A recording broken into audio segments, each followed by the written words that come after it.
Parce que la santé nous tient à cœur, à partir du 31 mai, les produits du tabac ne seront plus visibles au point de vente.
Même nous autres, on peut se voir au Canal 12 ce soir. Grâce à la collaboration de Wayne Rockburn, qui a accepté bénévolement d'enregistrer les libérations sur vidéo. Ce soir marque le début, nous espérons, de nos productions locales. Something new this year. Citizens who cannot be here this evening will have the opportunity to view this debate on Channel 12. Thanks to Wayne Rockburn, who agreed to videotape the proceedings as a public service, tonight will mark the beginning, hopefully, of local production.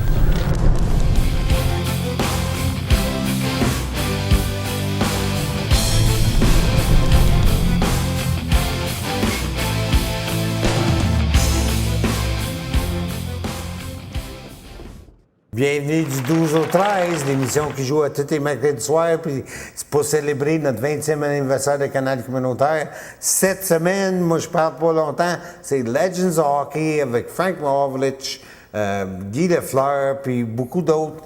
Puis c'est une émission qui a été faite avec Anne-Marie Dujardin, fait que réjouissez de l'émission, on va voir la semaine prochaine.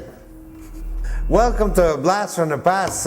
This week's show, if you've been looking at our bulletin board, you already know it's Legends of Hockey with Anne-Marie Desjardins and Frank Mahovlich and Guy Lafleur. And it's not quite as old as the other shows we've been playing, but we thought it was worthy of bringing off the shelf.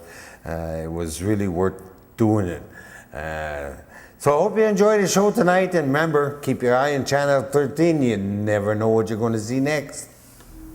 A hometown boy, Guy Lafleur, Frank Mahovlich, Marcel Dion, you name them, we've got them, and we're so excited and privileged to have them here. We've got lots of action for you tonight, lots of hockey. We're going to show you some of the shots, and we've got lots of interviews to do with all of these players. We're very, very excited and looking forward to it. So stay tuned, lots of action coming up. I'm standing here now with a face many of you know, Gaston Gingras, hometown boy who is here with the Legends of Hockey. We're very proud to have him here. And Gaston, maybe first of all you can tell us how you got involved first of all with the Legends of Hockey. Well, after I came back, I played my last couple of years in Europe. I played 6 years over there, and I played a game with the former Canadians. Serge Savard asked me to play, and then I guess they scouted me and said maybe you could help our old-timers team. So anyway, I started playing some games for them, I guess 4 or 5 years ago. So I've played, I bet you 300 games. And what kind of ride has it been? What kind of ride has it been for now? Oh, it's been great. It's been great. Oh, these guys. Are these the jokesters? Is that is one of them Man or Jimmy Man? Okay, okay, yeah. But they're like that all the time. We have a great time. That's what it's all about. We raise money for charities, and we have just a splendid time. We have some former guys that maybe have put on a few pounds, but you'll see that for yourself. Oh yeah, that's right. That's all part of life, eh? Now, what would you say for you was one of your most memorable moments in the NHL? Was it the Stanley Cup? Yeah, that was definitely a fine moment, but just the fact of making an NHL team, being a young guy from here and going through all the steps to reach that goal. I mean, it's not a simple process, and you leave home at 14, 15 years old, so it's not evident, but I was fortunate enough to get to that level, and obviously when you win the ultimate prize is the Stanley Cup, so that was tremendous. Definitely. Now, what does it feel like for you to be here right now tonight in your hometown playing in front of a hometown crowd? It's great. I mean, I didn't expect it. Even when I spoke to Dennis LaCourse and he confirmed that, I was on the road when he confirmed that, yeah, you're coming to Temiskaming. I didn't believe him, first of all. And, you know, it was just a great thing for me. I was raised here. I was proud to be raised here. The upbringing here is great. You have all kinds of sports, and look at this wonderful complex you have here now. We weren't as fortunate then, but we still got by. But that old arena held many fond memories. Oh, definitely. I mean, there was a lot of guys that played there and outside on the outside rink beside us here. But it was just, I mean, I'm very lucky to have been raised here, and I'm happy to be back here tonight. Your family must be very proud to have you here. Well, I'm sure they are. Is your mother, I think she's very, very excited. Yeah, my mom, I mean, they came, they're living in Gatineau now, and they came for the game. And, I mean, they're just as proud, I guess, of all their children, and this is one time for me. Yeah, exactly. Good stuff. Now, when you're not playing with the Legends, what are you up to? I started a new job about 4 months ago. I was Mr. Mom for a while there. I was taking care of the kids. Oh, yeah, which is not an easy job, I must say. But no, I've got a job in the pulp and paper mill industry now, which is, I mean, another... Oh, ironic. Full circle again. I mean, I came into Tembec about 3 months ago just to see... I'll be coming back to learn a few things. I'll do some shift work with Mark. So that'll be a lot of fun coming back here for that. So I'm in a company from Kitchener. That's ironic too, because I played junior there. So the world seems to revolve and comes back full circle all the time. It gets smaller as we get older, it seems. Now, hockey these days, and many people have said it and they will agree with me, is not as strong in Temiskaming as it once used to be.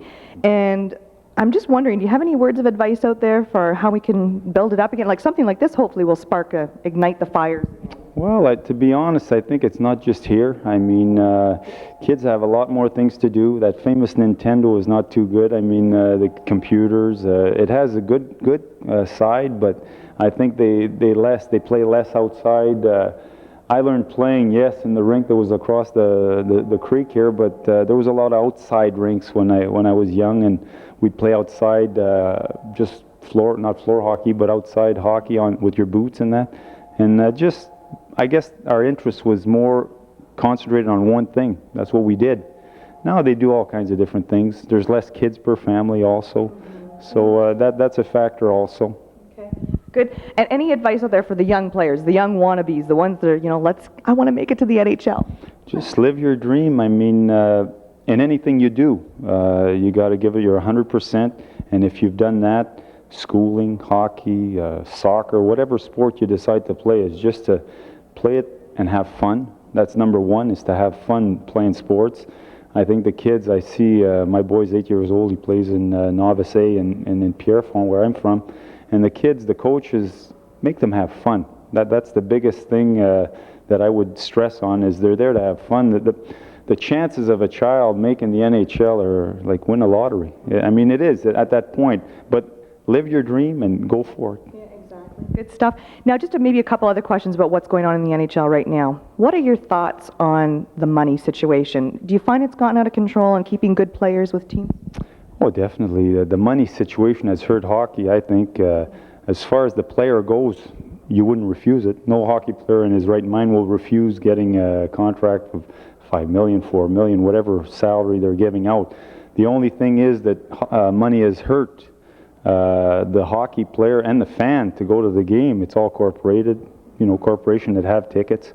But as far as the player goes, he gets so much security that at times he doesn't give his 100%, I think. Like, I'll say an example like Malakhov. I mean, flagrant, he's got so much talent, but it seems like, he's got security and he doesn't have to go out there and kill himself. There's no appartenance, I don't know what that is in English, towards your team. Okay. You won't play your whole career for the Canadians or the Leafs. In the past, they played 15 years for the same team. That won't exist anymore. Unfortunately, so even the people watching, one day you're watching the game, I didn't know he was traded to Vancouver, I didn't know he was, so it's a really big business now. And there's that fear of it, slowly, it's been slowly moving to the States. And even in Canada, the government was talking about tax breaks, to give tax breaks and the government refused it. They said, no, we're not going to give you guys tax breaks just to keep a team here. Well, I understand that. I understand where they're coming from. I mean, the people are taxed enough, and to ask them to finance millionaires is very tough to pass. You just can't pass that. Tough pill to swallow. No, you just can't do it. It's impossible. So obviously it's tough, but the money, the exchange on the US dollar, eventually I think there'll only be one or two teams in Canada, unfortunately. It is unfortunate, very unfortunate. It's too bad that we can't think of some other way to keep it here, but money speaks volumes. Exactly. And just one last question for you. We talked about money. What about the violence in hockey? We've just had a recent incident that happened with Marty McSorley. Yeah. I think basically, and this incident has amplified, but there's been incidents prior to this. This has just made it come up to the front again. But I think there's no respect. And that comes from I think society as a whole. It's not just the fact that in hockey you see it as a violent game because the guys have no respect. The guy will be a couple feet from the boards and the guy will just cross-check him in the back. When I first started, there was getting a lot of guys no helmets. He would wait for the guy to turn and then take him out. And I think the guys don't protect each other themselves as much as they should. They have equipment, they think they have armors on, and you can't get hurt. So I think it's a little of both, but basically they're going to have to address it, and hopefully the players address it, from every team. Like even when McSorley hit Brashear, nobody jumped off the bench, or I think our own players would have said something to him. You know what I mean? Exactly. You just don't do things like that. So it hurts hockey immensely, the credibility of the game, and you have to address it, Good stuff. Well, listen, it's very nice meeting you, and it's great having you back in Temiskaming. Thank you very much for having me. And have fun tonight. Oh, I will. We will. Hi, my name is Gaston Gingras. Keep your eye on Channel 13, because you never know what you're going to miss. Towering above me now is a face many of you recognize, Guy Lafleur, the one and only, and it's a pleasure to have you in Temiskaming. Well, thank you. And maybe I'll just start off, I've got separate questions for all of you, but Stanley Cups How many did you win exactly? 5. How was that? Oh, it was a lot of fun. Would you say that would be the highlight of your NHL career? I think so. I think when you play in the NHL, your dream is to win one Stanley Cup one day. You don't expect to win 5 in your career, but we're lucky enough to win 5, and we're very proud of it. What was it like being a part of the Montreal Canadiens during that time? It was very special because we had a fantastic team, and playing with guys like Frank Mahovlich, Cournoyer, Ken Dryden. They were our hero when we were kids, so having the opportunity of playing with these guys was just unbelievable, you know, great feeling. Good. Now, what would you say the difference was between playing for Montreal and for New York? How different was that for you? Well, I really liked New York. I like the experience there. For me, it's something when you play 14 years with one organization and you don't know what's going on the other side. It's nice to know what's going on. And New York is very special. Playing in Manhattan, it's very lots of fun, and for us it was a great opportunity to go and see some plays and relax more because you were not as recognized on the street compared to Montreal, you know. So, but it was nice. I could see, just imagine in Montreal, when they love you, they love you. When they hate you, they hate you. Yeah. They're a finicky fan. Off about it. We've had our moments. Okay. Well, we'll move on then with the interview. How about the Hall of Fame? That must have been a special moment for you. Yeah, it was. It was. You know, it's something that you don't expect too when you first start playing the NHL and being in the Hall of Fame. It's it's nice. It's nice to regroup with some guys like Gordie Howe and Maurice Rocket Richard, and it's very special to be part of that. Good stuff. Now, are you currently involved in the NHL at all, in any form? With the Montreal Canadiens as an ambassador with Rocket Richard, Jean Béliveau, Henry, and Yvan Cournoyer. So we're doing some promotion, some PR for the organization, and also we work for Molson. So they're both.